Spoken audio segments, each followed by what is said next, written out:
worthy proclaim in the presence of many witnesses, and entrust them to reliable people who will be able to teach others also. Take the teachings you heard me proclaim in the presence of many witnesses, and entrust them to reliable people who will be able to teach others also. Take the teachings you heard me proclaim in the presence of many witnesses, and entrust them to reliable people who will be able to teach others also. Take the teachings you heard me proclaim in the presence of many witnesses, and entrust them to reliable people who will be able to teach others also. 2 Timothy 2:2. Hallelujah, 2 Timothy 2:2. Praise the Lord. 2 Timothy 2:2. You and me, let us proclaim the gospel.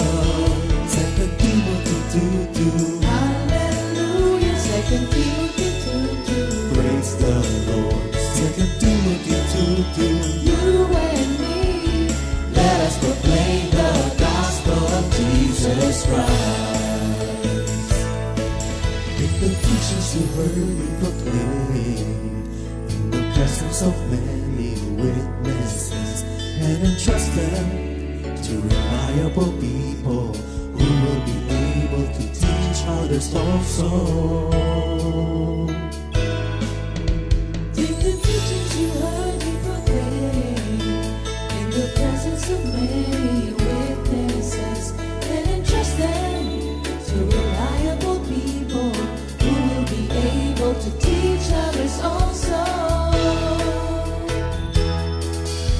2 Timothy 2:2.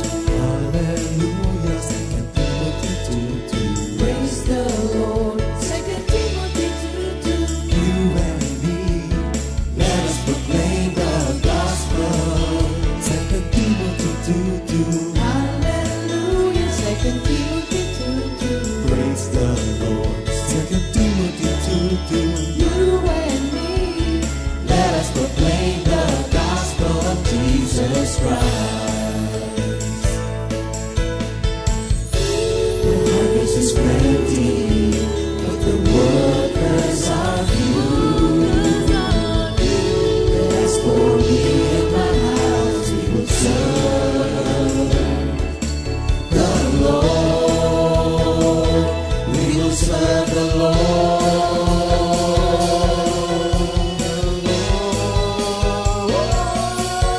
2 Timothy 2:2. Hallelujah. 2 Timothy 2:2. Praise the Lord. 2 Timothy 2:2.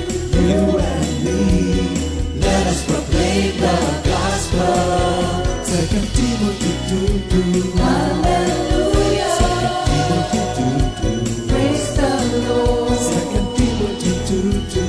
You and me, Let us proclaim the gospel of Jesus Christ. 2 Timothy 2:2. Hallelujah. 2 Timothy 2:2. Praise the Lord. 2 Timothy 2:2. You and me, let us proclaim the gospel. 2 Timothy 2:2. Hallelujah. 2 Timothy 2:2. Praise the Lord. 2 Timothy 2:2. You and me, let us proclaim, live on this day, delighting the Lord for His goodness. Let us proclaim, live on this day, delighting the Lord for His goodness. Let us proclaim, live on this day, delighting the Lord for His goodness. And He's God.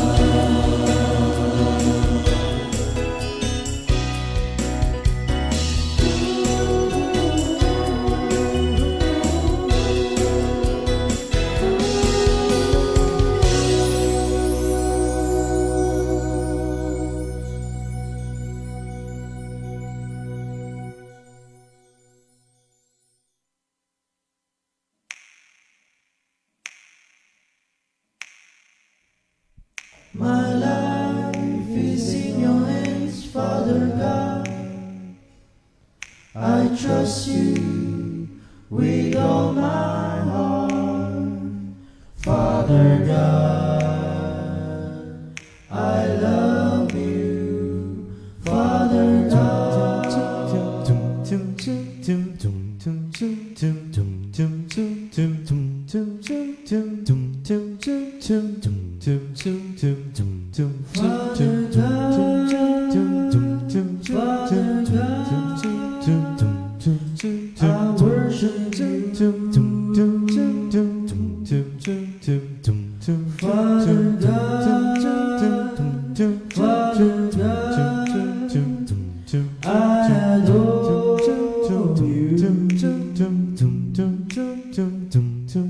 My life is in your hands, Father God. I trust you with all my heart. Father God, I love you. Father God.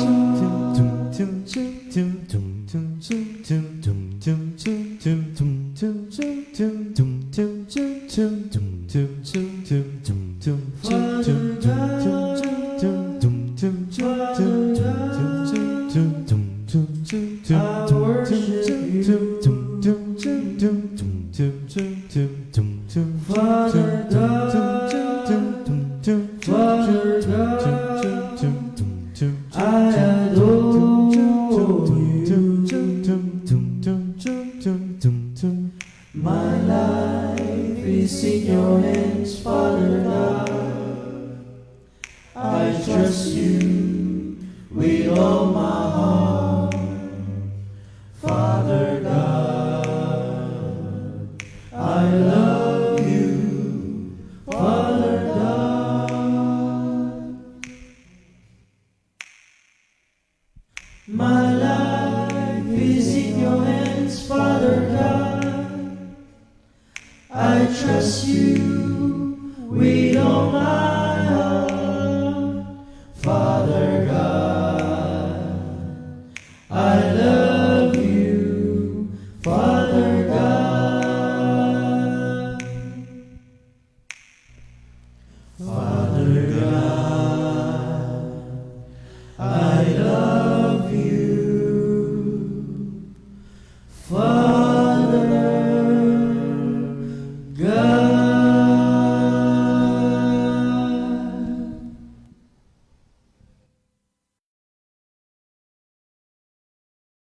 Thank you, Lord. Thank you, Lord. Good morning, Jesus. Good morning Good po, morning, mga Jesus. kapatid. Purihin ng Diyos. Hallelujah. Palagay ko, alam nila yung ating topic for today. May kasama akong mga tatay, taka magiging tatay. Amen yan. Amen. Yes. Ba't ang lakas ng palakpak ng aking mga kapatid? Kasi ang mga anak, regalo ng Diyos yan eh. Amen. Ano? So, advance na, bati tayo ng Happy Father's Day. Thank you, Lord. Happy Father's Day po in advance sa lahat po ng mga tatay. Good morning po mga kapatid. Katulad na sinabi ni Brother Butch, lahat po ng tatay sa darating na linggo, magkita-kita po tayo lahat sa fellowship. Amen. Sapagkat sa linggo ay araw ng mga magigiting na ama. Ba? Amen. Nol. Yes, of course. Good morning, everyone, sa lahat ng mga masugid naming taga-subaybay. Good Amen. morning, Jesus. Happy Father's Day sa lahat. Amen. Amen. Hallelujah. We have a word of the week. Sino ba pinaka malinawang mata? Si Brother Butch. Si Brother Ang Butch. memory verse of the week po ay sa 1 John 5:4. For whatever is born of God overcomes the world, and this is the victory that has overcome the world, our faith. Amen. Tagalog. Nol? Unang 1, Uy, kita. 5, 4. Sapagkat napagtatagumpayan ng mga anak ng Diyos ang sanlibutan at nagtatagumpay tayo sa pamamagitan ng pananampalataya. Yun, Amen. Yung standards of this world, alam naman natin, pero dahil sa Word of God, sa ating faith na we love the Father, Amen, amen. not the World. system of the world, And we are born of the Spirit that helps us, guides us on how to live the written Word of God, Amen. Hallelujah. Meron akong tanong sa inyo, tsaka sa lahat Yan. Nako. Nako. Ano sa palagay niyo ang trend ng family today, tsaka yung trend ng family today sa ating era, no? Nalulungkot ba kayo minsan? Hindi masyado. Yes, partly po. Pastor. Oo, yung Mike. Yan, medyo nabago na kasi yung norms. Meron ang new norms, di ba? merong new normal. So, kamusta ba ang state ng family today, and what does this state of fatherhood look like today? Ulit. Sali kayo mga kapatid yung una, yung trend ng family sa ating era ngayon, sa iba ay normal, pero pagdating sa Biblia, not normal. Po. So, talagang,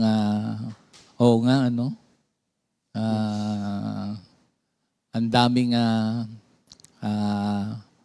takbuhan ngayon na kakaiba.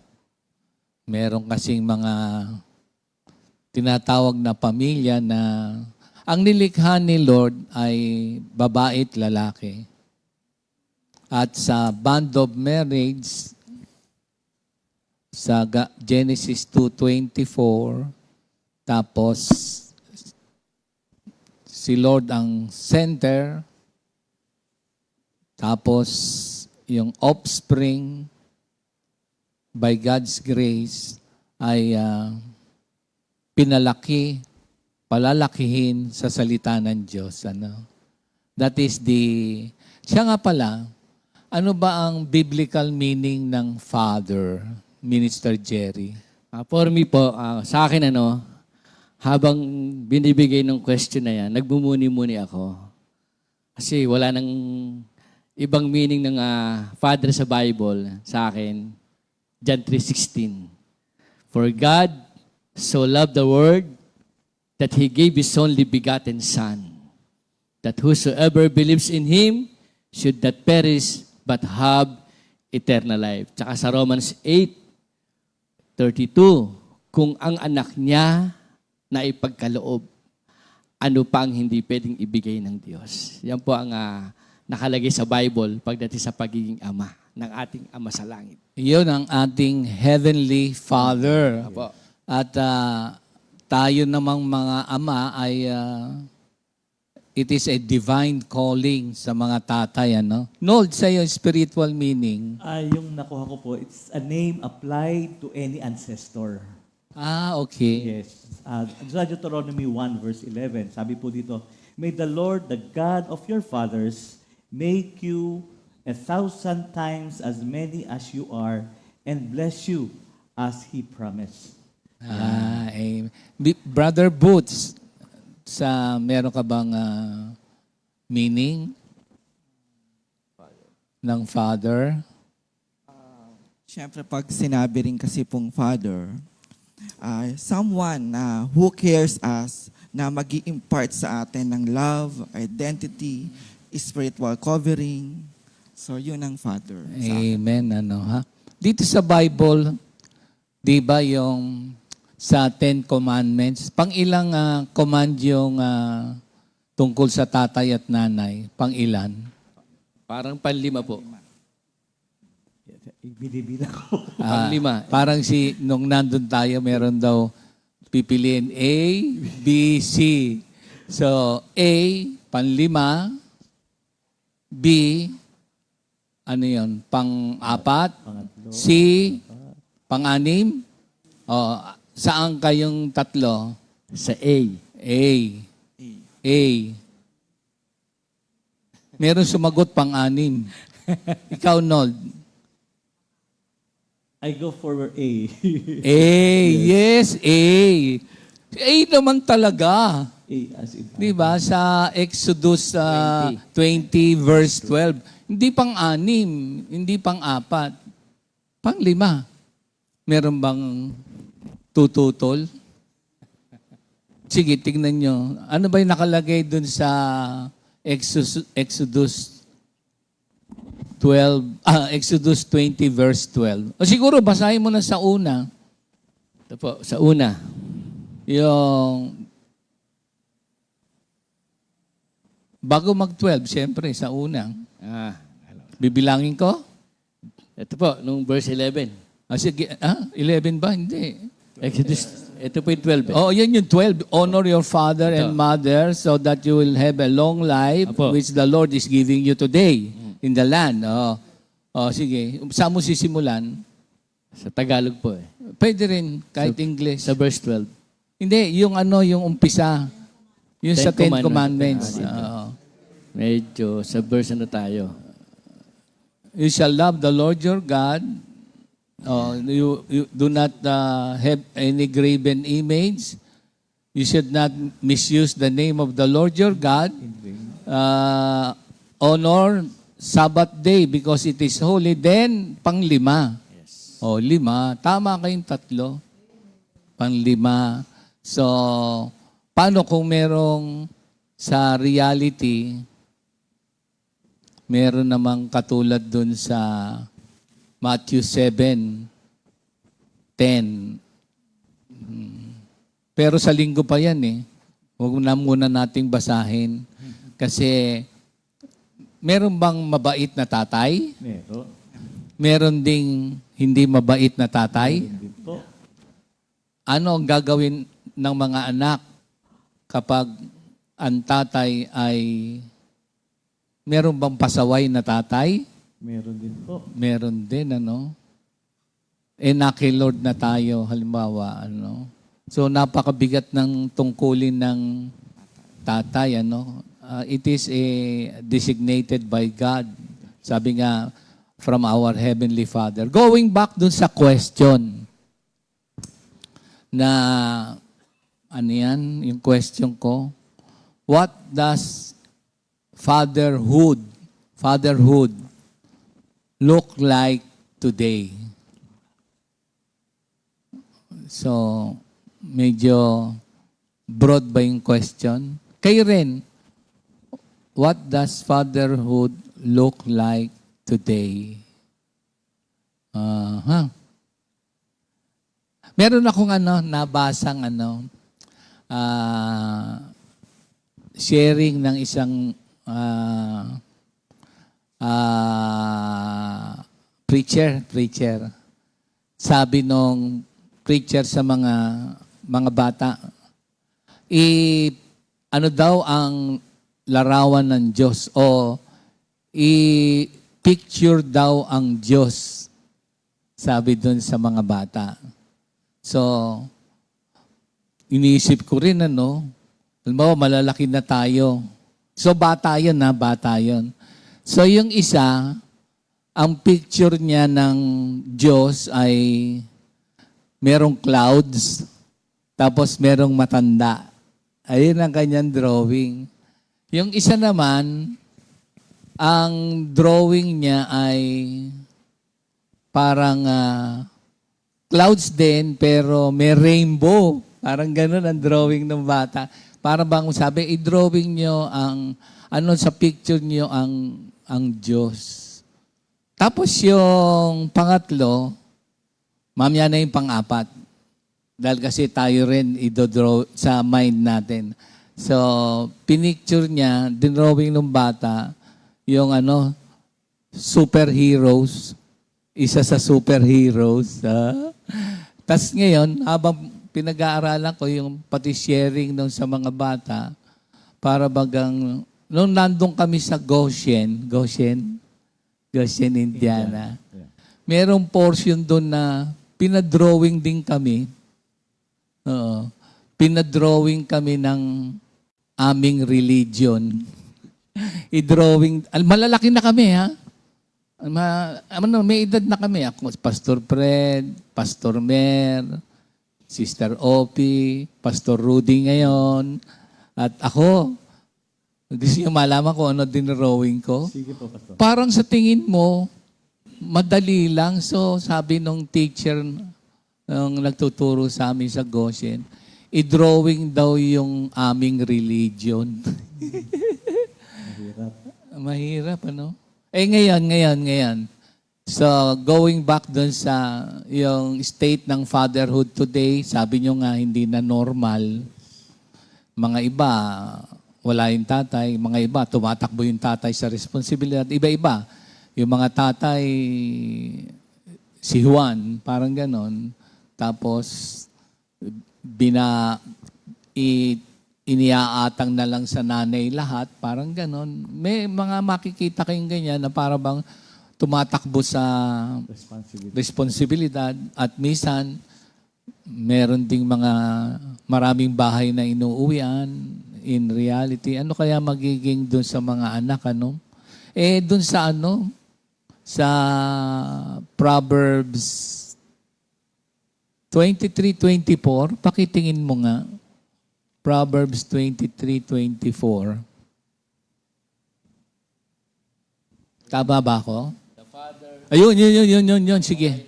The father of a righteous child has great joy. ulit. The The father father of a righteous child has great joy. A man who sige. A man who fathers a wise son rejoices in him. Ano ibig sabihin? Dalawa yan. Ulit. Tagalog na lang, Tagalog. So, the father of a righteous child, so yung child righteous, nagre-rejoice. Apo. Tapos yung tatay naman, na yung anak ay merong talino, ay sige. Sa 24. Ito po. Matutuwa ang iyong mga magulang kung matuwid ka at matalino. Ikaliligaya nila na sila ang naging iyong ama at ina. Ayan. So, doon sa both. Alam ko, si Minister Jerry, yung mga anak niya ngayon ay nakatapos na lahat at meron ng kanya-kanyang trabaho. Apo, ay trabaho na po siya. Thank you, Lord. Tuwan-tuwa yung tatay. Apo. Ayan, tuwan-tuwa yung tatay, di ba? Kasi si Arnold din, gagraduate na yung kanyang Panganay. si EJ. Kailan ang graduation? July 8? July 19. Next month. Si Jen, tsaka si Leo, tuwan-tuwa rin. Si John Floyd, Oo nga eh. May July 8. Tapos si Leona. Si Butch din, maraming graduate na pamangkin. Nagtatrabaho na. Isa na lang po yung nag-aaral po. Lahat po graduate. Oo. Tsaka ang ganda ng pamamaraan ng pagtutustos ng aralin, ano? Tulungan lahat, ano? Yung magkakapatid. Opo naman po. Yun, ano ha? So, tanong ko sa inyo, pag kayo maglalarawan ng Diyos, ngayon lang, paano nyong i-drawing ang Diyos? Alam mo, malalaki na tayo. Noon, alam mo, nung maliit tayo, wala naman tayo kasi yung unang-unang tungkulin ng mga tatay, yung foundation of faith. Yun talaga, kaya lang, siyempre, mapalad. Di ba may kanta tayo nga? Sige, merong mapalad eh. Amen. Hallelujah. Sa Psalm Ito, 112. sa Psalms, 112. 1 to 3. Apo. Oo, ito. Awitin natin.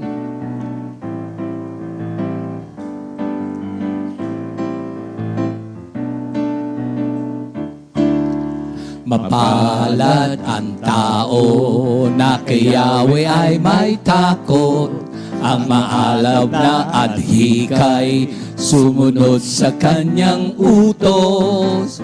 Di siya nagkukulang sa anumang kailangan. Ang buhay maunlad at masaya. Mapalad ang tao na kay Yahweh ay may takot.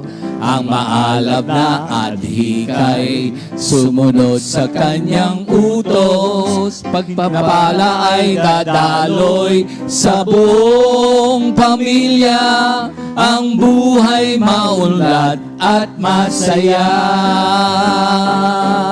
Kaya't purihin siya, pasalamatan siya, at huwag mong lilimutin ang kanyang kabutihan. Kaya't purihin siya, pasalamatan siya, at huwag mong lilimutin. At huwag mong lilimutin. At huwag mong lilimutin ang kanyang kabutihan. Amen. Oh, siguro mamaya na tayo sumagot o sa kanila sumagot kasi excited na rin ako marinig yung mga aralin. Kasi sabi ko nga sa inyo, nakalimutan kasi yung fundamentals of faith natin. Salamat na lamang. Tignan natin kung yung foundational faith ang pinaka-priority ng mga magulang. In reality, parang pangalawa, pangatlo, o pang-apat, o panghuli yung foundational faith Kaya nga yung tanong doon sa bata, kung idodrawing niya ang Diyos. Biro niyo, dinrawing ng isa, si Superman, marahil, yung Marvels ba, o si Batman, o kung sino, yung itsura. Yung isa naman, siguro alam niya, pag tumingin siya, nakukwento rin ng tatay at nanay niya, yung rainbow. Tapos yung iba naman, nasa clouds na merong matanda. Pero alam niyo yung tanong sa amin dun sa sa Goshen, malalaki na kami i-depict daw o i-drawing ang iyong religion. Grabe, no? Ano kaya dinrawing ni Pastor Rudy, Pastor Fred? Sister Opie, hindi ko na matatanong Ako, pwede niyo akong tanongin. Personal na lang. Kung kayo rin, kung kayo magdo-drawing ng religion nyo. Well, anyway, speaking about religion, ang religion nating followers of Christ ay Christianity. Ayan. Ngayon, sa Christianity, yung ating comfy ay a church denomination. Ayan. Kaya kapag tinanong tayo, what is your religion? Christianity, Charismatic Outreach Ministries Foundation Incorporated. Ayan. Kasi dati, para church tayo, pero ngayon church na tayo. More than a decade ago. Ayan. Kaya nga meron tayong pastors, meron tayong patriarchs, meron tayong mga SOF, LSS, ayan. Yun yung ating mga office functions sa church. So gusto nyo malaman yung sa akin, saka na lang. Pero kayo, parang hirap nung i-drawing mo ang religion mo. Gusto nyo ano ko na lang sa inyo para yung dinrawing ko kung ano daw ang drawing ng religion. Malaki na ako Pero ngayon, kung kayo ang magkaroon na, alam mo, ngayon, na kay Lord na tayo. Pero nung bata ka, ang hirap sigurong i-drawing ang Diyos, No? Sa akin po, nung bata ko, ang picture ko ng Diyos, yung sinabi niyong isa, yung parang nasa ulap, alapaab, then looking over the earth. Looking. Ikaw, nung maliit ka, hindi? Kasi po, nung maliit ako, kasama po ako ng nanay ko. Nagpupunta kayo palagi sa Quiapo. Kaya ang pagkaunawa ko sa Diyos, Nandun sa loob. nung itim na Nazareno. Ikaw. Ako po, ang pagkaunawa ko po sa Diyos, yung pagtitingin ka sa langit, kasi nandun daw siya. Yes. Kasi bata po tayo. Nasa langit si Papa Jesus. Ayun, ako kaya, kayo na lang, saka na lang muna ako. Ang dami. Hindi, parang kala mo madali, ano?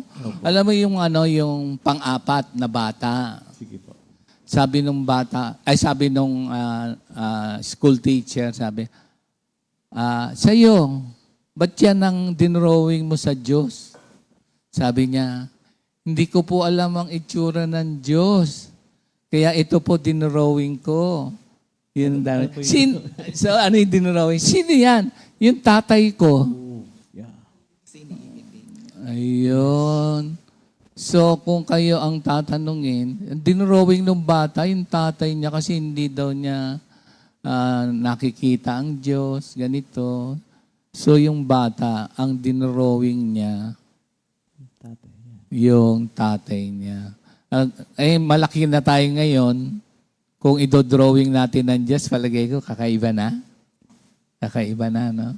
Pero nung wala pa tayo kay Lord, meron lang mga salit-salin na pagtuturo, mga pamamaraan, kinagisnan. Alam niyo, sige na nga, sabihin ko na nga kung ano yung dinrawing ko. Ang dinrawing ko, maraming tao. Totoo to. Talagang pinag-isipan ko ano nga ang aking religion, paano ko i-drawing. So dinrawing ko yung maraming tao, parang ano siya, parang iba-ibang lahi, parang pinadrawing. Hindi naman ako magaling mag-drawing. Basta yung ganun lang, ganun. Tapos iba-ibang nationality, ganun. Tapos, doon sa bundok, merong tuklong. Dinrawing ko lang yung church na may cross. Tapos lahat sila, para bang paakyat doon. So mababa, tapos ganun. Yun ang dinrawing. Malaki na ako, dinrawing ko. So yun yung aking religion. Yan. Kayo, kung ang laki ko na nun, parang nahirapan akong i-drawing ang aking religion. Kasi iba ang pananaw. Sa buong mundo, merong mga tatlong malalaking under ng Christianity. Roman Catholic, Protestant, and Eastern Christian Orthodox. At marami mga denomination na Christian communities din. So, under din sila sa banner ng Christianity. Tayo, comfy, biblical base. By God's grace, tayo yung church na saved by the grace of God and regenerated because of Acts 2:38 and living in accordance with the will of God. So, it is still by the grace of God. So, unahin na natin si Boots, Brother Boots. So yung kanyang drawing ng bata, dinrawing niya yung tatay niya. Kaya, Brother Boots. And thank you, Lord. Kanina yung tanong ni Pastor Alex, kung ano ba yung, kasi medyo bago na kasi yung norms ngayon pagdating sa pamilya, di ba? Pagdating sa pamilya. So, pwede ka na rin talagang bumuo ng pamilya kahit absent ang isa, either walang nanay o kaya walang tatay. Tapos sinasabi rin nila na ito ay pamilya. O minsan naman, by choice siya ng mga tao na okay lang na magkaroon ng anak kahit walang nanay o kaya naman walang tatay. Nagiging by choice na siya ngayon. Ganun na kasi yung takbuhan na nangyayari na mali dito sa mundo. Pero alam nyo po, sa isa pong bata, personal ko po, napaka-painful po kasi na wala tayong mga kinagis ng tatay, hindi siya present sa atin. Maaaring ito ay nawala, kinuha na ni Lord, o kaya naman hindi mo na siya nakilala dahil inilayo siya sa'yo, pinaumpon siya, o kaya naman by choice ng nanay na talagang magkaroon lang siya ng anak at walang tatay. So, painful yon sa isang anak, para sa akin, habang lumalaki na wala kang kinagisnan na tatay. Kasi po, yung father po kasi, yung father-child relationship po kasi, ano po yan, special gift yan from the Lord. Tapos, ang isa rin po, ang tatay po, ang father po ay napaka-importante niya in God's plan for the family. Kasi po yung mga tatay po, ang mga ama po, sila po yung merong great impact in our lives and in our faith. Kanina nga, di ba po, nabanggit kanina ano yung dinurowing ng bata. Ang pinapadrawing sa kanya si Jesus, pero ang dinurowing niya, yung father niya. Kasi talagang may great impact sa atin yung mga tatay natin, sa buhay natin, at lalong-lalo na sa pananampalataya natin. Kasi po, dito po sa Proverbs 14:26 po, sabi po dito, whoever fears the Lord has a secure fortress, and for their children, it will be a refuge. So ang mabuting tatay po, a good father, encourage to have a healthy fear of the Lord. Sila po kasi yung magtuturo ng respeto sa ating Panginoon. Pangalawa po, sa Proverbs 20 verse 7 po, sabi doon, the righteousness leads blameless lives, blessed are their children after them. So, ang mga tatay po ang nagdi-lead ng good and blameless lives sa mga anak. Kapag ang mga tatay po ay marunong makinig at sumunod sa ating Diyos, nagiging best example siya sa mga anak niya. Pangatlo po, Ephesians 6:4. Sabi po sa Ephesians 6:4, fathers, do not exasperate your children. Instead, bring them up in the training and instruction of the Lord. So, ang mga parents po ay tinawag po sila to raise and train their kids up with the Lord. So, ito po, yung mga tatay po natin, talagang malaking bahagi po siya ng pamilya para i-train at ilapit po yung mga anak sa ating Panginoon. So, ngayong pinag-aaralan ko po ito, na natanong ko sa sarili ko, paano kung walang father o absent yung father na magpo-provide ng mga ganitong good example? Siyempre, ano na yung impact nun, di ba?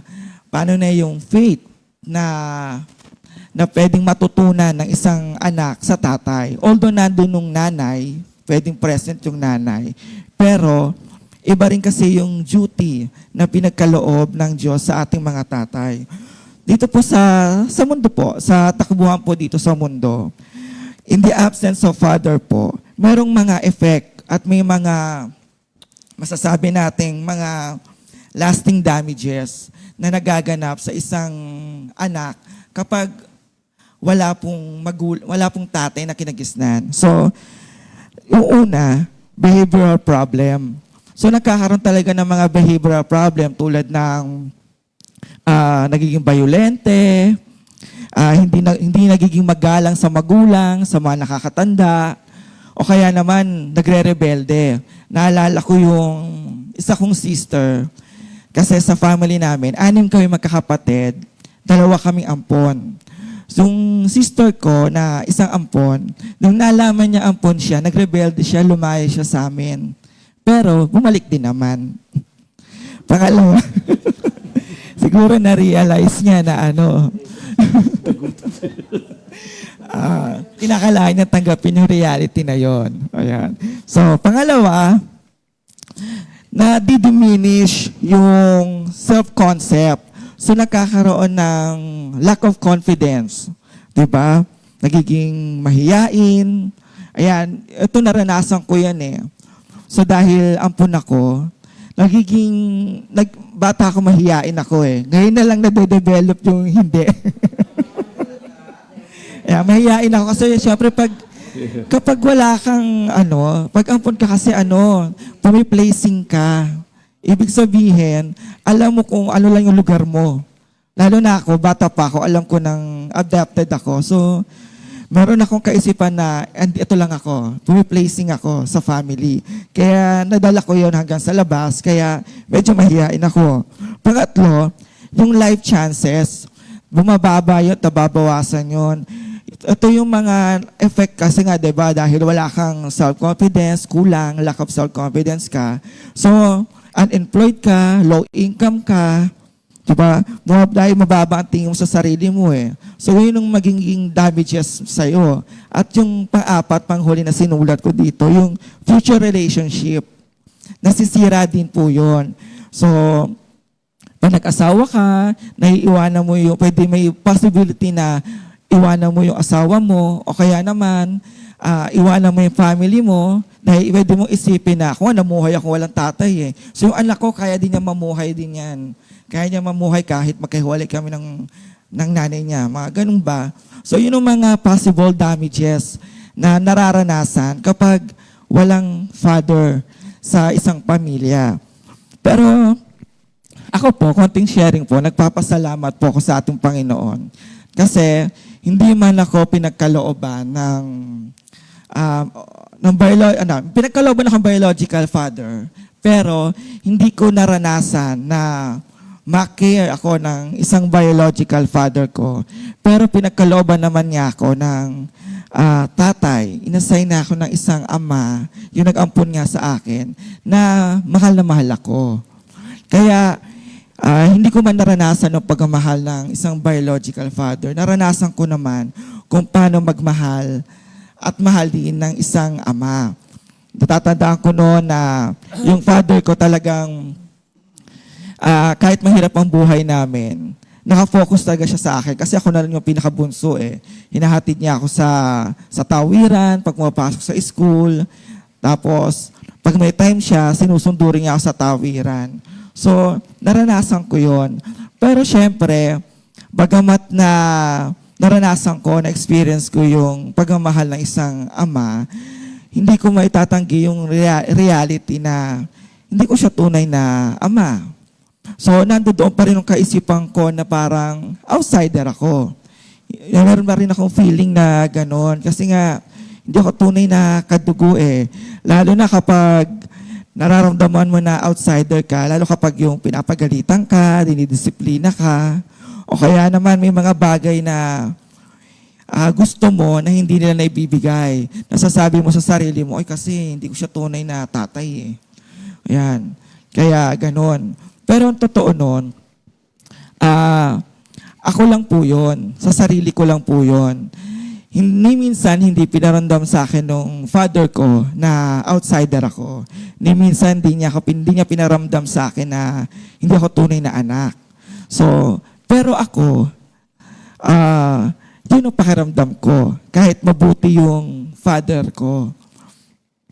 So, pero ngayong, siyempre, meron ka ng kaisipan na hindi na pang mundo, na kay Lord ka na. Nagpapasalamat ako kay Lord kasi so lubos-lubos yung pasasalamat ko kay Lord na inassignan niya ako, binigyan niya ako ng isang father dito sa mundo, fatherhood, isang father figure dito sa mundo na kung saan na mahal ako. Na kumbaga parang tinuro niya ako bilang tunay na anak. At yun yung nagpapasalamat ko na lahat yung feeling ko, yung mga negative feelings ko noon, ay ako lang pala yun, pang sarili ko lang.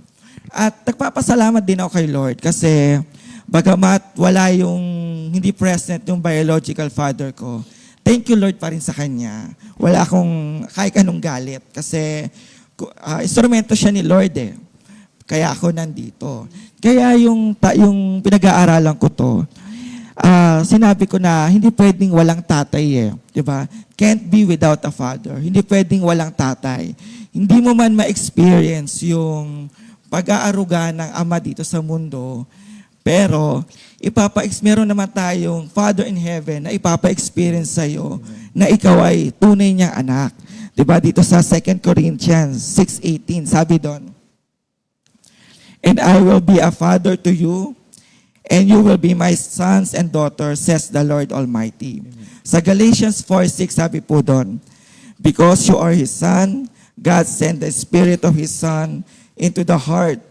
The Spirit who call out, Abba, Father. Di ba pag sinabing Abba, yan ang mga tawag ng mga batang Jewish sa kanilang mga ama. So, tinatranslate yan bilang Papa, Daddy. So, yun yung Abba. So, we are adopted by God as His own children. Di ba? So, para tayo, tunay niya tayong anak. Ang ating Diyos ay ang ating tunay na Ama sa langit. At tayo ang kanyang tunay na mga anak. So, at ang Holy Spirit, yun ang magko-confirm nun na tayo ay mga anak ng Diyos. So, meron tayong right na tawagin siyang Father. Diba? Malaya tayong i-approach ang Ama natin sa langit. Hindi natin kinakailangan magpa-schedule pa. Diba? Ganun ang mga bata. Kahit anong oras yan, kahit may meeting yung tatay niya, may trabaho, once na lumapit yan, binibigyan ng attention ng tatay. So, ganun ang tatay natin sa langit. Meron siyang full attention sa atin. So, our Father in heaven, bring us healing. Healing kung saan yung pinapagaling niya, yung mga, kung ano man yung negative na naranasan natin, lalo na yung mga, di ba, yung sinabi ko kanina, yung mga behavioral problem, yung lack of confidence, yan, hinihil din ni Lord. Nawawala yon. At na-experience ko yun, hinila ko ni Lord doon. Pangalawa, our Father in heaven brings joy. So, meron tayong kaligayahan. Nawawala yung kalungkutan natin kahit na wala tayong present na tatay dito sa mundo. Di ba nga tayong mga Kristiyano, pag namamatayan tayo, di ba? Pag kinukuha na ni Lord, lalo na yung Father natin, pag pinatayo, nagpapasalamat pa rin kay Lord. Kahit wala na yung Father nila, kinuha na.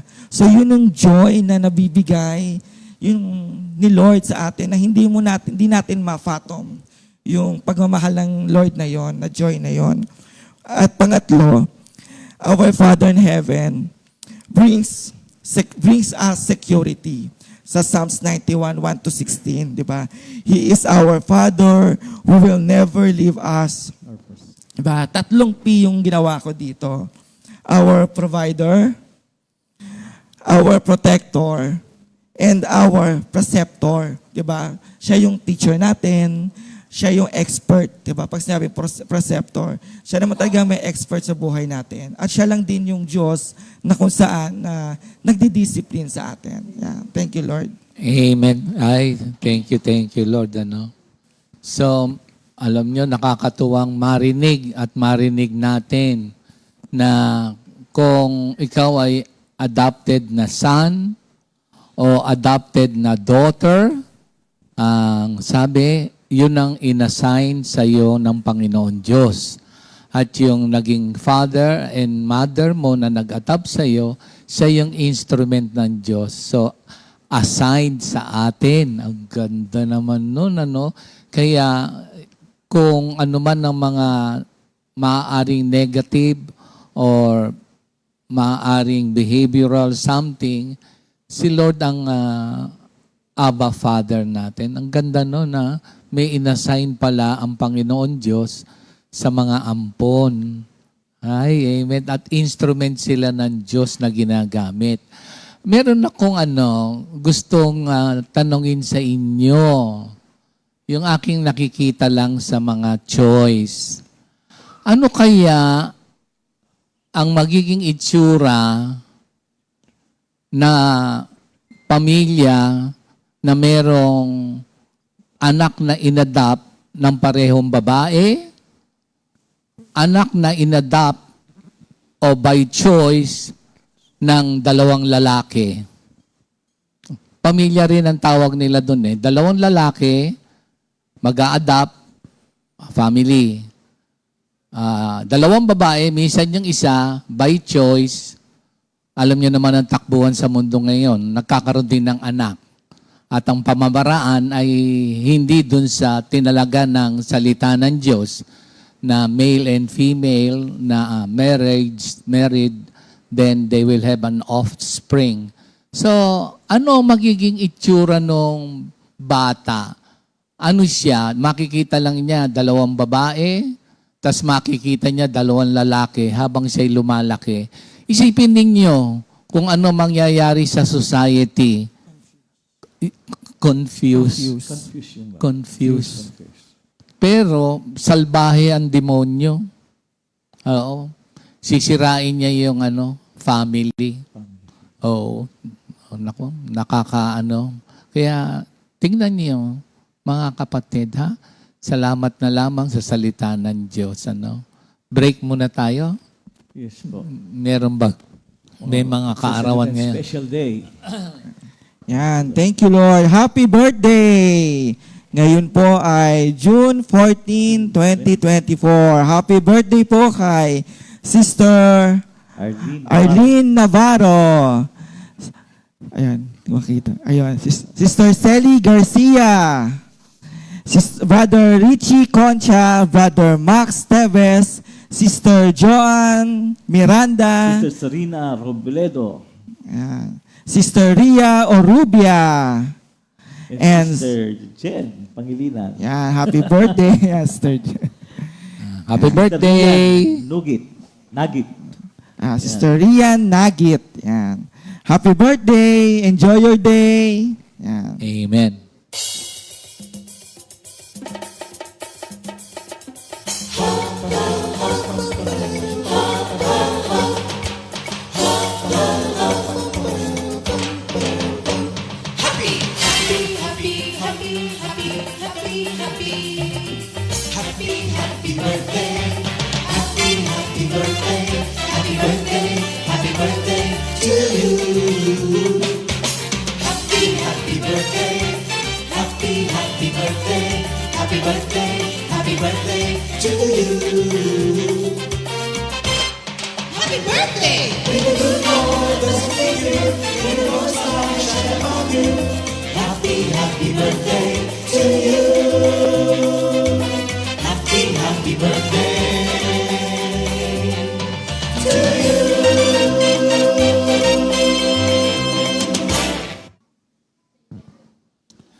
Yan. Amen. Happy birthday. Ito, Yes, meron enjoy tayong your announcement. Yan.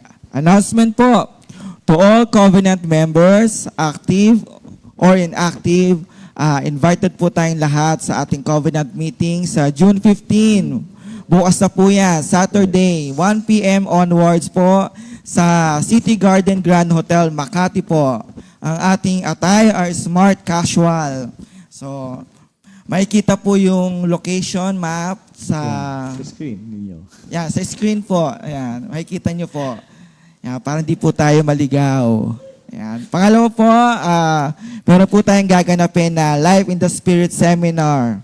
Sa East area po, June 22, 2024, Saturday po, 8 a.m. sa ating worship center po sa ating East, sa St. Joseph.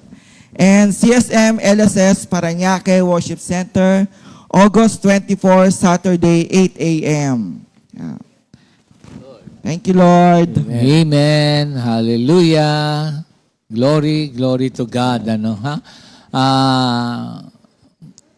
Kung ang pag-ibig ng Diyos ay laging nakalaan sa ating lahat, manumbalik tayo sa Panginoon Diyos at humingi ng tawad at itama ang hindi tama. Sundin ang salita ng Diyos. So, manumbalik sa Diyos kung sakali mang merong mga pangyayari sa pamilya, hingi ng tawad at itama ang mali. Ang tama ay ang salita ng Diyos. Si Kristo ang katotohanan ng salita niya. So, yun ang ating wag maging justification kahit ano paman kung ano man ang naging choice. mapagpatawad ang ating Panginoon Diyos. Bibigyan tayo ng wisdom kung paano ituwid ang mali, itama ang mali, manumbalik sa Panginoon Diyos, pagsisihan, ano ha? Amen. Amen. Ayan. Minister Jerry. Thank you, Lord, mga kapatid. Purihin ng Diyos. Ako lumaki po ako ng ng talagang, bagamat may tatay ako, pero hindi ko siya nakita hanggang ngayon. So, nung father image, wala akong perspective doon. Hanggang mula sa pagkamaliit ko, ang lagi kong kasama nanay ko. So, ang mother ko, medyo galit siya sa tatay ko eh. Kaya bukang bibig ng mother ko, napakasama ng tatay ko. Kasi nga para bang may other family nung tatay ko, parang lumabas kami nung anak sa labas. So kaya pagdating sa image ng tatay, wala akong amor. Kaya kong mabuhay ng nalagay sa puso't isip ko. Sinasabi ng nanay ko sa akin, tumulong ka. Wala kang tatay, hindi tulad ng mga bata dyan sa kalye. Pagdating ng hapon, may daladalang mga pasalubong sa mga anak niya. Pero kayo wala. Kaya matuto kayong magtrabaho, tumulong sa akin sa paghahanap buhay para meron tayong kainin. Huwag kayong tumulad sa tatay mo. Yun palagi ang sinasabi ng mother ko. Kasi nasaktan nga siya eh. Maliit pa lang ako, inilayo na ako ng nanay ko sa tatay ko. Tinatanong ko yung mga kamag-anak ko sa Bicol. Saan ba galing? Kasi nalaman ko nung Orlina, galing sa tatay ng kapatid ko. Kasi si Sister Geraldine, kapatid ko rin sa ina. So magulo. No? Sabi ko, Nay, ano bang talagang apelyido ko? Kasi dapat ako nung una, ako yung panganay. Kung may kapatid man ako, susunod siya sa apelyido kung sakali nagkahiwalay sila nung pangalawa. So, ang gulo. Ang nanay ko, nakalagay sa birth certificate ko, Arturo Orlina. Sa kapatid ko, iba yung tatay niya nakalagay, Arturo Orlina rin. So parang tinanong ko ngayon nanay ko, ano ba talaga apelyido ko? Tatay mo, ano yan? Masamang tao yun. Ganun kaagad. Magbuhos. Ngayon, tinanong ko yung mga kamag-anak ko sa Bicol, lumakas yung edad niya. Nakita ko lang yung tatay mo, pero hindi ko siya kilala. Kaya ang hirap hanapan naman sa internet yun. O kaya sa messenger, sa panahon natin, kahit na hanggang sa dumating ang nanay ko, nag-ulyanin na lalo. Ano ba nga hanapin mo para matagpan mo yung tatay mo? Nagkaroon ako ng desire na hanapin. Pero talaga hindi nagkaroon ng pagkakataon. Pero nabuhay ako ng nag-iisa. Hindi ako nakaasa maski sa nanay ko, tinuruan niya talaga ako magtrabaho. Kaya lahat ng uri ng trabaho, hirap man niya, napasok ko. Yang magbobote, karga doon sa palengke, naging boy, hugas taxi, nagtitinda ng mga kung ano-anong niluluto ng nanay ko, naging spotter sa bilyaran, at doon sa lugar pa namin, kaya natuto akong gumawa ng mga nung palabok, mami, nilupak, suman, nagkakaid ako ng nyog. Di ba, nung isang nyog, pag hiniwalay mo, 2 na yun. Kakayurin ko yun, 50 pieces. Abuti ka ng 2 oras doon. Para lang Kaya, pagdating sa tatay, wala akong amor.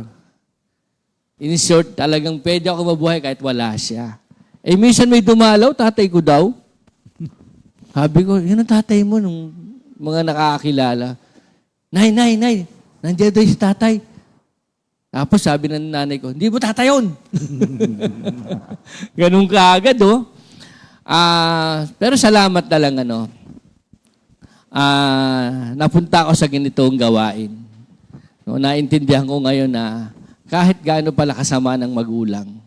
Ng tatay, irresponsable, hindi nagbibigay ng pangangailangan. Sabi nga ni Brother Butch, number 1, provider, protector. Ay, minsan nabugbog ako. Isang pamilya bumugbog sa akin.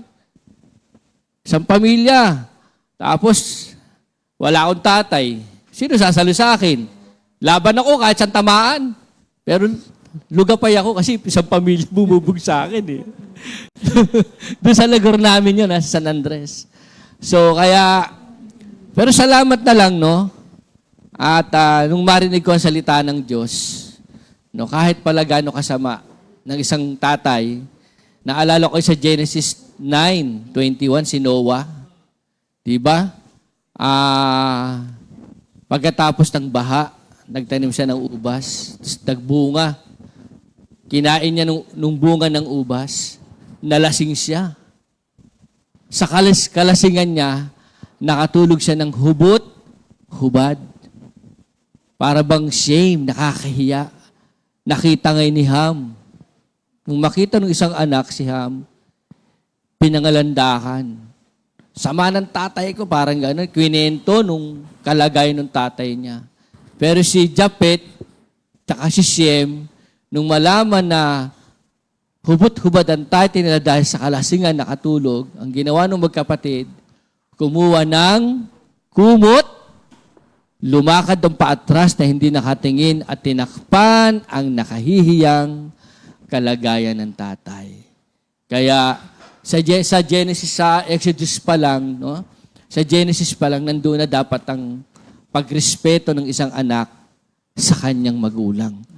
Kaya nung napunta na ako sa ganitong gawain, nabuksan na yung isip ko na nawala na yung galit, tapos sinabi pa sa Exodus, pinagtibay doon na igalang ang iyong ama at ina. Tapos pagdating sa Ephesians 6, mahabang buhay, masaganang buhay, pag inonor ang mga magulang.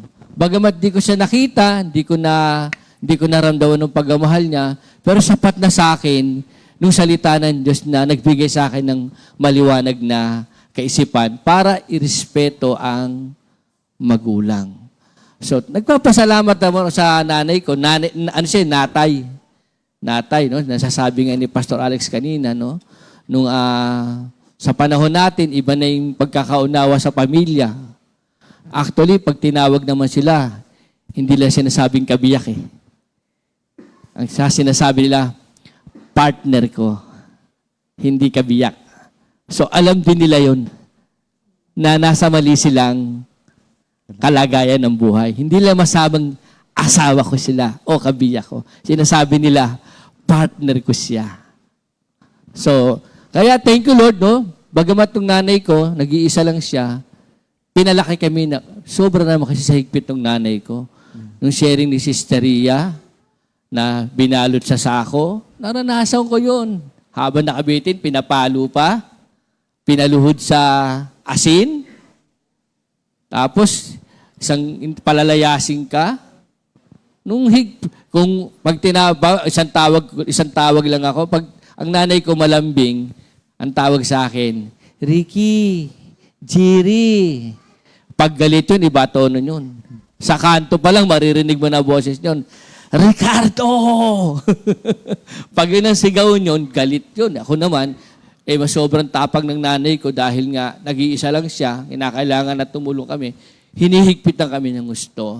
Pero thank you Lord, di naman kami napariwarang magkapatid. Doon sa lugar kasi namin talagang pag medyo, sabi nga kanina, choice natin eh. Dumaan din po talaga ako sa ganung uri ng buhay na bilang isang kabataan, enjoy your youth. Dumaan din po ako doon, pero salamat na lang sa natay, sa nanay ko na naging gabay, talagang naging mahigpit sa amin. So, kaya na-realize ko din talaga na ngayon tatay na ako, napakahalaga ng role. Pero balik muna ako, no? Irespeto pa rin natin kahit na hindi sila naging mabuting ama. Parang madaling sabihin, ano? Pero pag naranasan mo talaga nung hirap ng pagiging walang ama, ang hirap, may gawad. Kaya salita ng Diyos lang po talaga makapagpabago ng ating puso at isip. Dito nga, kapag meron ako siyang nakuha lang nung tinatawag na fatherlessness is a worldwide issue with statistic from US, Department of Health. Buong mundo na to, nung fatherlessness. Literally wala. Pero nung may tatay, medyo mas mabigat yun. May tatay sa family, pero parang wala. Kaya either nandyan o wala, literally, ang tawag pa rin doon, fatherlessness. Alam nyo ba, because of fatherlessness, talagang apektado ang mga anak. Sabi nga rito sa survey nila, 90% of all homeless and runaway children. Naranasan ko po yan, matulog sa ibabaw ng jeep, sa mga buses, sa iba-ibang bahay, because of fatherlessness. 85% of all children who show behavioral disorder. Nako, mga kapatid, salamat na lang po na napunta po ako sa ganitong gawain. Napakapangit kong magsalita at nung ugali ko po. Kasi nga wala naggagabay. Ang mother ko naman po, pinagmamalaki ko siya kahit no read, no write siya. Nung pag-uugali, nung karakter, nung attitude, wala pong magandang lumalabas sa labi ko. Tsaka palasagot ako.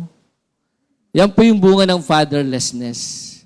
80% of rapists with anger problems. Yan po yung survey. 71% of all high school drops out. Yan po ang resulta kapag hindi mo naramdaman ng isang ama sa tahanan, mga kapatid. 75% of adolescent patients in chemical abuse, mga kapatid. 85% of youths in prison. Ang dami po nakukulong. 71% of pregnant teenagers. Napakabata pa, nabubuntis na. 63% of youth suicide, nagko-commit ng suicide. Yun po talagang ibinubunga ng fatherlessness. Kaya salamat na lang, sabi ni Joshua, as for me and my family, we will serve the Lord. Alam nyo ba, sa John 4, meron isang tatay doon, isang opisyal. Nung anak niya may sakit, bumalik si Jesus Christ Galing siya sa Samaria. Bumalik siya sa Cana. Pagbalik niya, may isang lalaki rin, isang opisyal ng gobyerno. Nung anak niya may sakit. Nang bumalik si Jesus Christ sa Galilee, pinuntahan niya doon. Haba ng nilakbay niya. Nung makita niya si Lord, basahin ko lang po. John 4. Ito po. Verse 46. John 4. Ito po, 46. Muling bumalik si Jesus sa bayan ng Cana sa Galilea, kung saan ginawa niyang alak ang tubig. Doon ay may isang opisyal ng pamahalaan na ang anak na lalaki ay may sakit at nasa Capernaum. So malayo yun, mga kapatid. Nang mabalitaan niyang bumalik si Jesus sa Galilea mula sa Judea, pinuntahan niya ito. Nakiusap siya kay Jesus na pumunta sa Capernaum at pagalangin ang anak niyang nag-aagaw buhay. Nagpunta siya kay Jesus. Lumapit kay Jesus, mga kapatid. Sinabi ni Jesus sa kanya, hanggat hindi kayo nakakita ng mga himala at kababalaghan, hindi kayo maniniwala sa akin. Sumagot ang opisyal, ito po.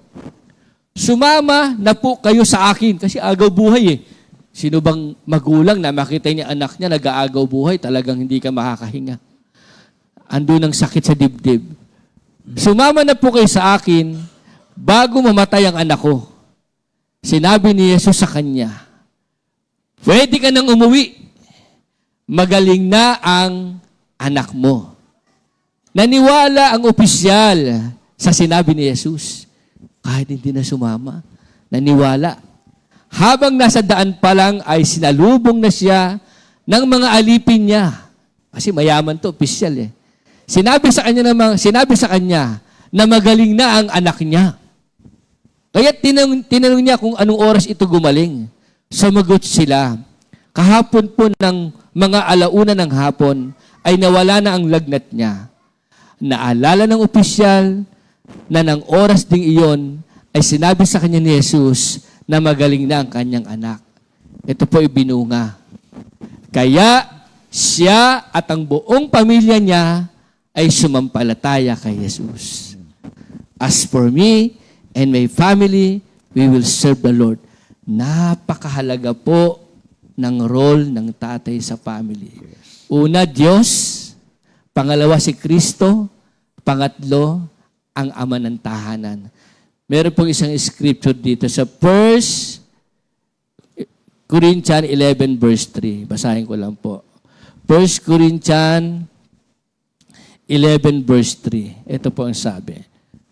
Ngayon gusto kong malaman ninyo na si Kristo ang ulo ng bawat lalaki.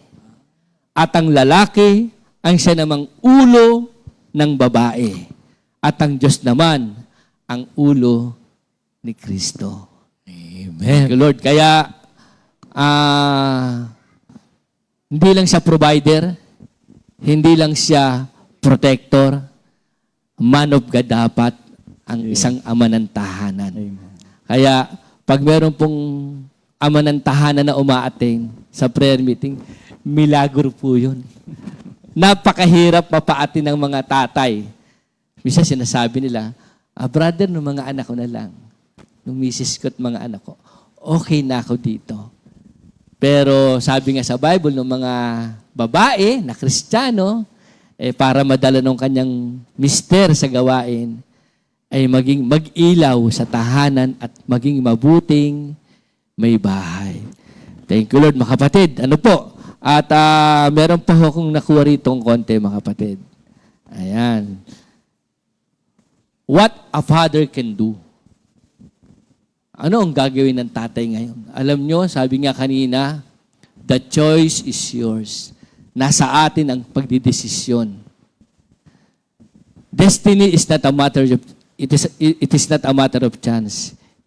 It is a matter of choice. Kaya, ano mang nangyayari sa buhay po ng isang tao, nandyan palagi ang Word of God. Yes. Amen. Na magiging gabay nating lahat. Thank you, Lord po, mga kapatid. Ngayon, ako tatay na at mag-aasawa na po yung pangalawang anak ko, si JJ, sa August 17. The Lord has provided. Amen. Bakit ko nasabi? Kung ako mag-iisip ng ginastos nila sa kasal, nagagastos nila sa kasal nila, parang hindi ko kaya. Pero salamat na lang kung papaanong ang mga magulang nakikitang laging tumatawag sa Diyos.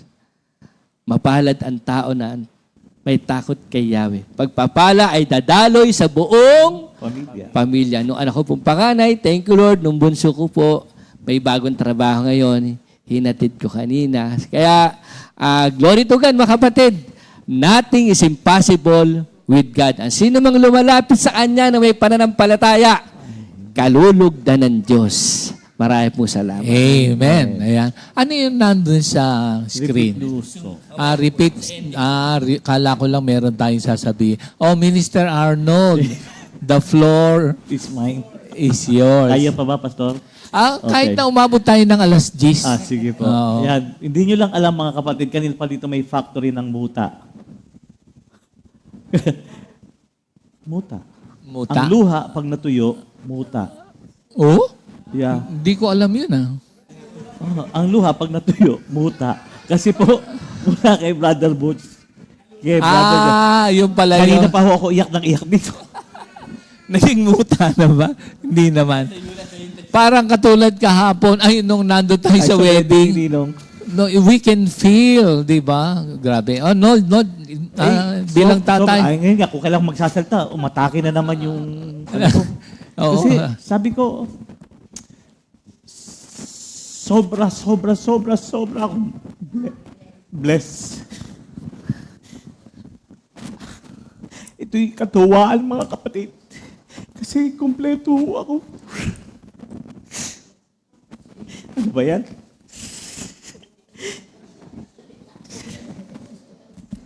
Sobra akong pinagpala ni Lord.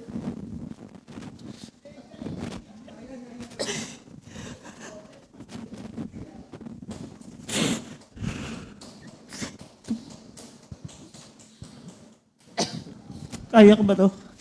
Sobra. Alam niyo mga kapatid, kayo may mga magulang, you should be thankful to God for making you complete. Maaaring hindi perfect yung father niyo, pero alam niyo, sa pamilya po namin, talaga, yes, may bisyo yung father ko. But bago dumating yung kanyang oras, napunta siya kay Lord, naging full-time worker din. No? Kaya, words are not enough to express my great gratitude sa ating Panginoon. No? At yun nga po kanina, nung tinanong ni Pastor Alex, yung father in spiritual, dahil ako'y magugulat, di ba yung naisa ko ang father in spiritual po sa side, spiritual side, father in spiritual side, ito yung ama na, he carries the very heart of our Heavenly Father. Ano ba yung puso ng ama natin? Nabanggit na po ni Minister Jerry, di ba? Sabi doon, for God so loved the world that He gave His only Son, that whosoever believes in Him may not perish but have eternal life. Ganun po yung ama.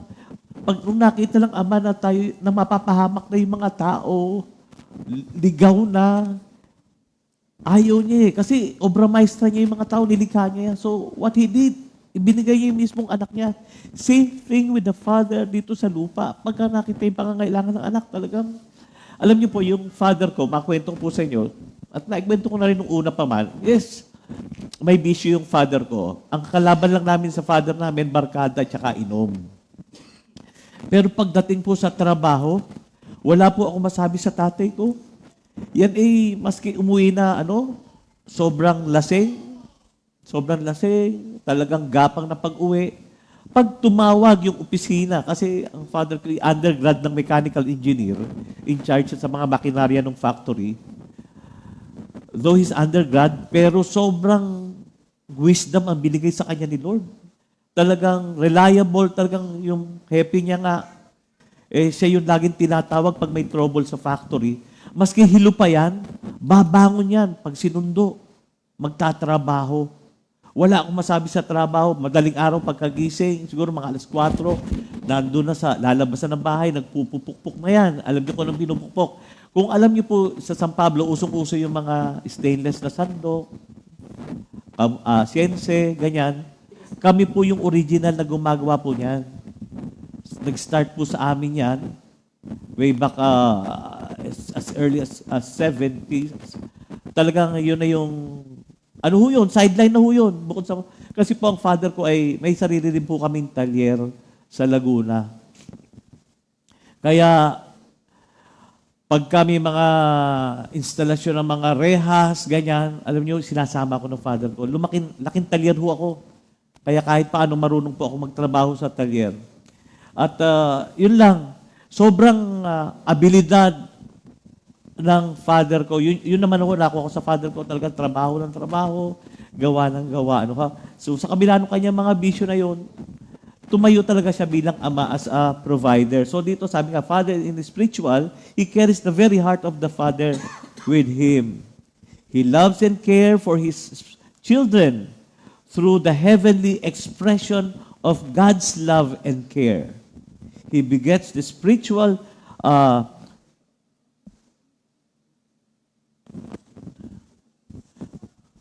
he provides, he mentor, di ba? Natin mentorship sa spiritual, and of course, the covering is there. Nandun yung pag-iingat po.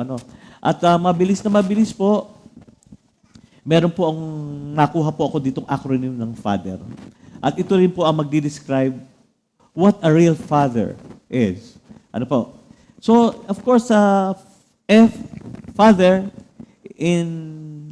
yung F po in Father stands for, nandun po yung faithfulness. Faithfulness sa family. na ang isang mabuting ama, nandun yung katapatan sa pamilya. Walang ibang inaasikaso, basta lahat concerns with the family. Ano po ha? Kaya, yan. Sa Psalms 88 verse 18, ito, this reminds me that God will always He will remain faithful. Ano ha? Sabi to, God will never hurt us, for all who trust in Jesus, who knows God as Father, He will always be faithful Father. So, nandun yung katapatan. So, that is F. Ang ama ay nandun kinakailangan ng katapatan sa kanyang pamilya.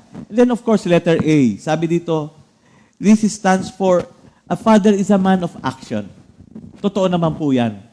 At yan naman po ay napatunayan ko sa aking sariling ama at napatunayan ko rin po sa sarili ko na talagang nakamata ang isang ama sa welfare ng kanyang pamilya. Sabi nga, totoo yung sinasabi na even before we speak, the Father knows it. Nararanasan ko rin po yan. Basa ko kaagad yung pangangailangan ng aking pamilya na talagang gagawan mo talaga ng paraan. And letter T, sa father. The father, of course, is also a teacher. He's a mentor. Ano po? Siya yung ating tagapagturo. At mabalikan ko rin yung father ko. Maraming naituro niya sa akin, most especially the technical side. Yan. Natuto ko mag-welding. Yan. Dahil meron po kami talyer nung araw. At magpintura ng mga bagong gawang rehas, yung primer. Yan. At saka, maraming naituro ang aking father sa amin. Ano, ha?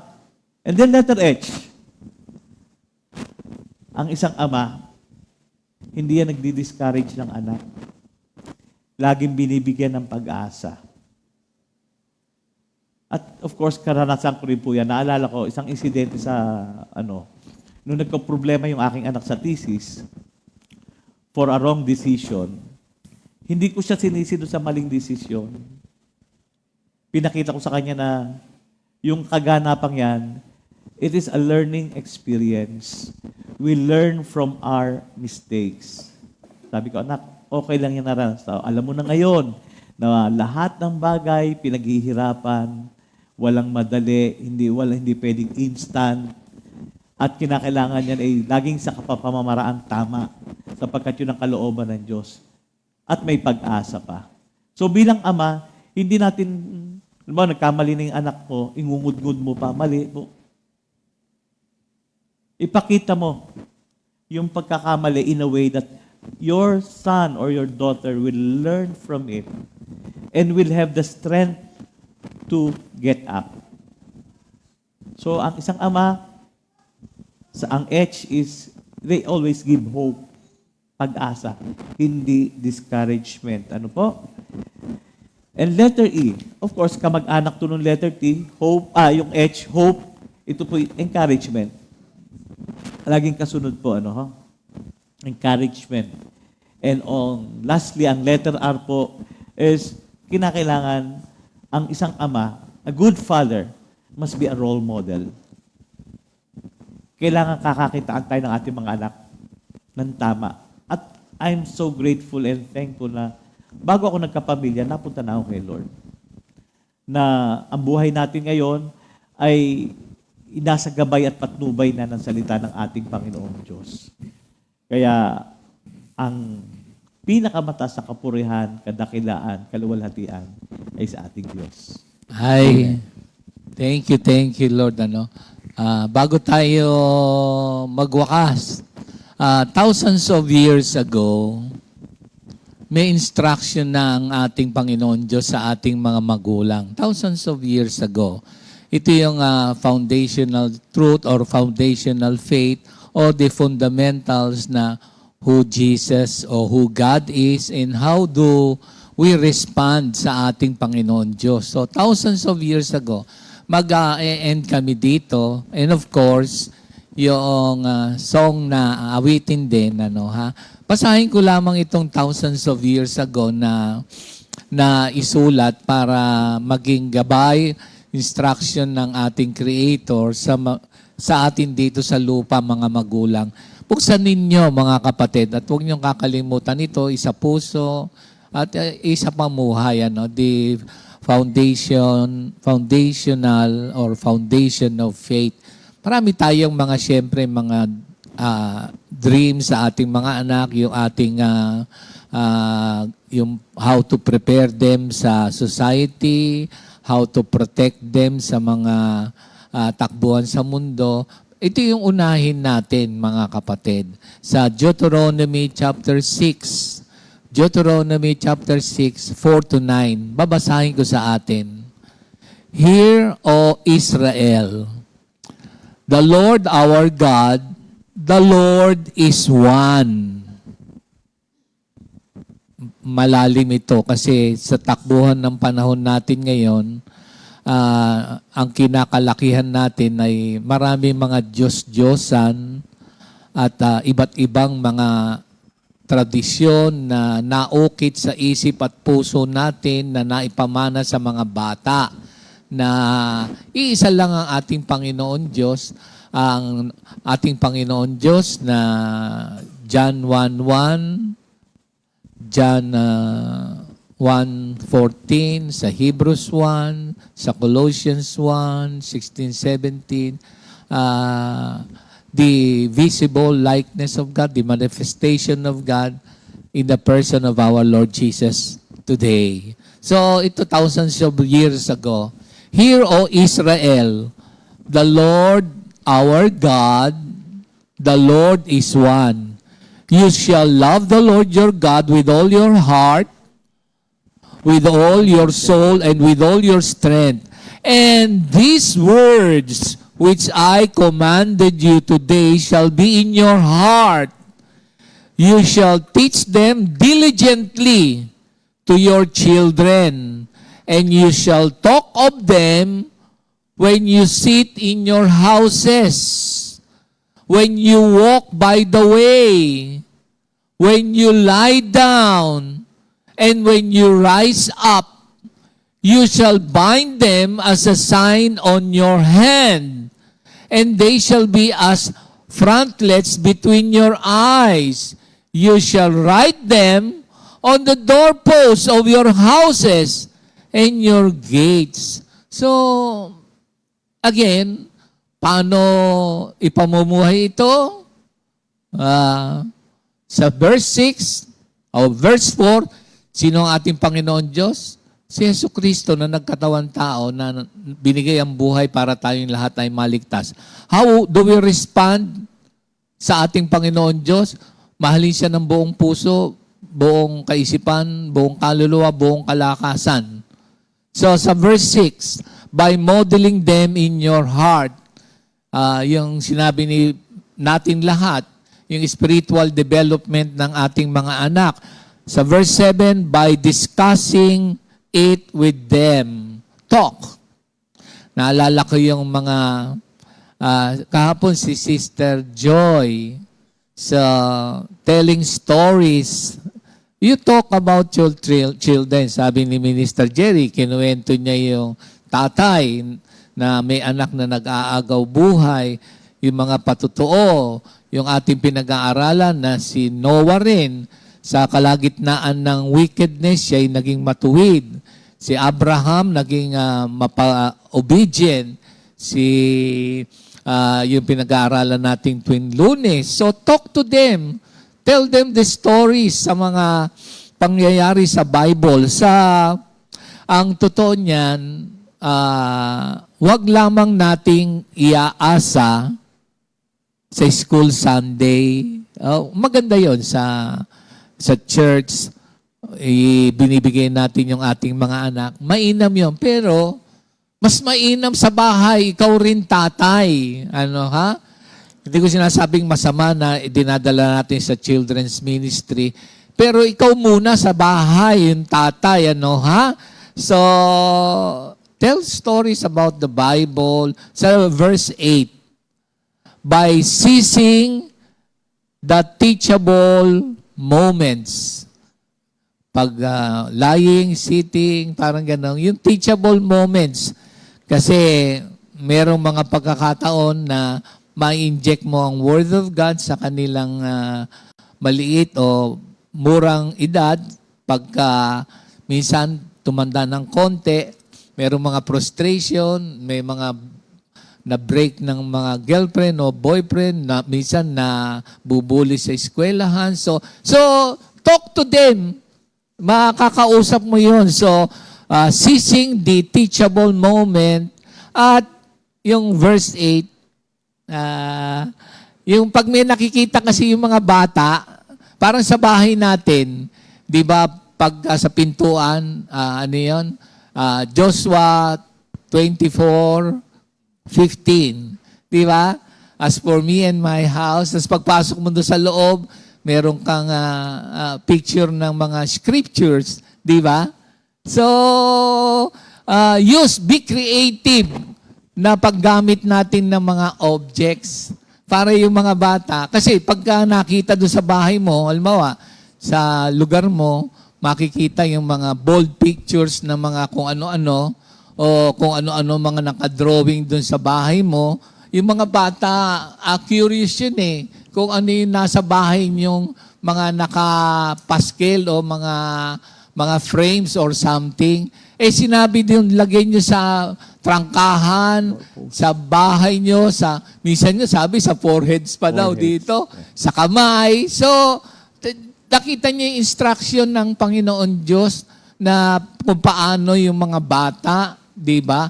Eh meron nga ang pangyayari, mabilis lang pero nakwento ko na yung meron siyang binaril sa Amerika to, may nabaril. Tapos yung pala, yung kwarto niya, parang gumawa, parang altar na madilim, tapos nagwo-worship siya pa sa Satanism, parang ganon. So, tingnan din natin yung mga kwarto ng mga bata. Siyempre, meron din nag-share sa akin, ay, kilala ko yung mga kaibigan niyan, ganito. So, talk to them, di ba? So, yung mga creative pictures, meron nga literal, sharing lang ng isang preacher. Yung Bible daw, nilagyan niya ng honey. Honey. Creative eh. So, dun sa bata, kinis yung Bible. Natikman niya ang tamis. Ay! So, nagkaroon siya ng pagkakataon. Saan nakalagay sa Bible yon? Sweet as honey. Psalm 19.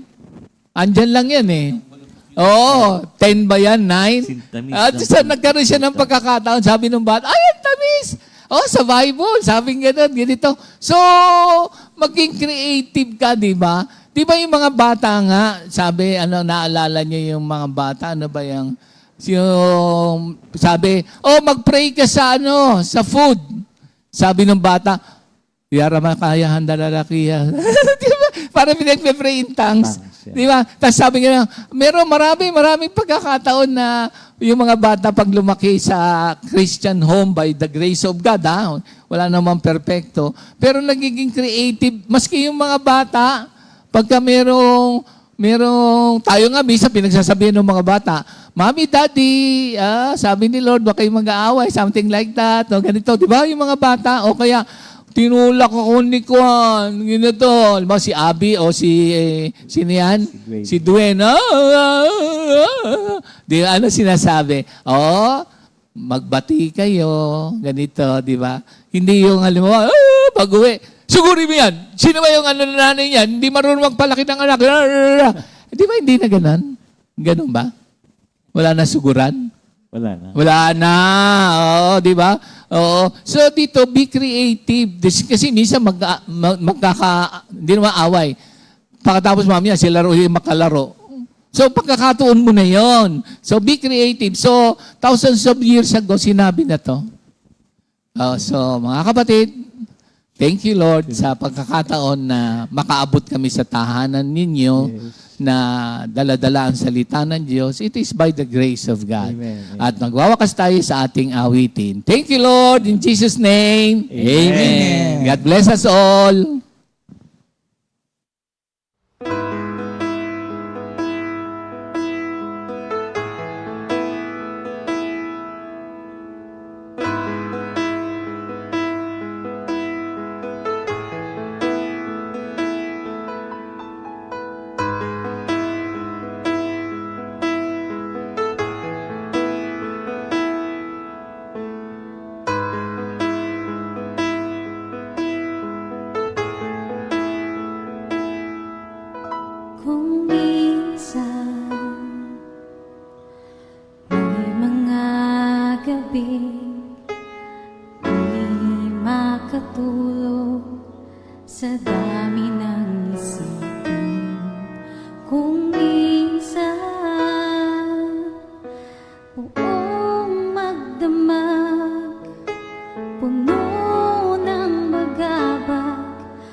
kay Jesus may pag-asa.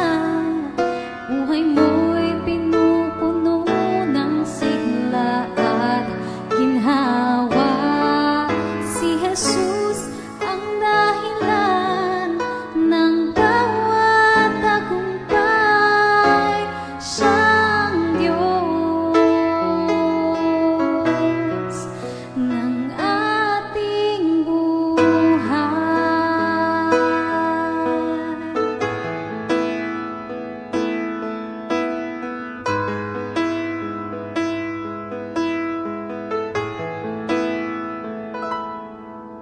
Kung minsan may mga umaga para kang halamang nalalanta. Kung minsan pagsikat ng araw, pag-asa iyong abot tanaw. Nababatid mo bang kay Jesus may pag-asa? Buhay mo'y pinupuno ng sigla at ginhawa. Si Jesus ang dahilan ng bawat tagumpay. Siyang Diyos ng ating buhay.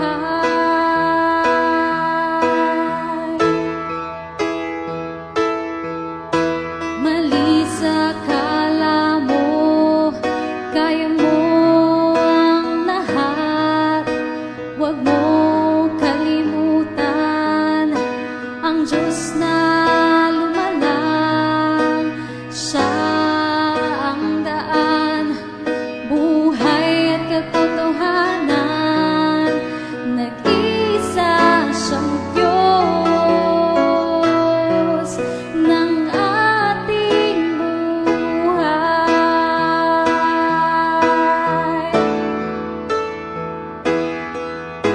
Nababatid mo bang kay Jesus may pag-asa? Buhay mo'y pinupuno ng sigla at ginhawa. Si Jesus ang dahilan ng bawat tagumpay. Siyang Diyos, siyang Diyos, siyang Diyos ng ating buhay.